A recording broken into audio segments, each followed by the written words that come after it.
కృష్ణా జిల్లా పామరు నియోజకవర్గంలో మాజీ ఎమ్మెల్యే కైలే అనిల్ కుమార్ కూటమి ప్రభుత్వంపై ఆగ్రహం వ్యక్తం చేశారు. పవిడిముక్కల మండలం చోరకుడి గ్రామంలో మొక్కజొన్న రైతులను పరామర్శించిన ఆయన కొనుగోలు కేంద్రాలు లేక రైతులు ఇబ్బందులు పడుతున్నారని విమర్శించారు. పలు పంటలకు గిట్టుబాటు ధర లేదని, రైతులు సంక్షోభంలో ఉన్నప్పటికీ ప్రభుత్వం స్పందించడం లేదన్నారు. ధర స్థిరీకరణ నిధి ఏర్పాటు చేయలేదని ఆరోపిస్తూ ప్రభుత్వం చర్యలు తీసుకోకపోతే రైతుల తరపున పోరాటం చేస్తామని హెచ్చరించారు.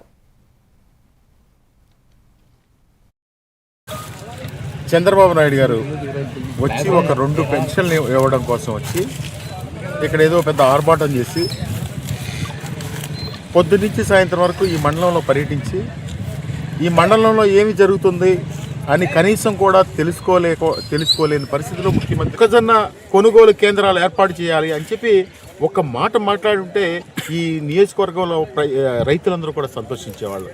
ఎంతసేపు కూడా అవినీతి చేసే కార్యక్రమం, ఇసుక దోసుకుందామా, మట్టి దోసుకుందామా, రేషన్ బియ్యం అమ్ముకుందామా, లేకపోతే బెల్ట్ షాపుల దగ్గర వాటాలు తీసుకుందామా అనే కార్యక్రమం తప్ప రైతుల గురించి ఒక్క మాట చెబితే నీకు నాయకత్వంలో 5 సంవత్సరాలు కూడా మొక్కజొన్న రైతుల్ని కానీ, మినుము రైతులను కానీ, పసుపు రైతులను కానీ, అరటి రైతులను కానీ మద్దతు ధర ఇప్పించే వరకు కూడా జగన్మోహన్ రెడ్డి గారు నిరంతరం కృషి చేసి 5 సంవత్సరాలు కూడా మద్దతు ధర ఇప్పించిన కార్యక్రమం ఒకసారి ఈ సందర్భంగా గుర్తు చేస్తూ ఉన్నాం.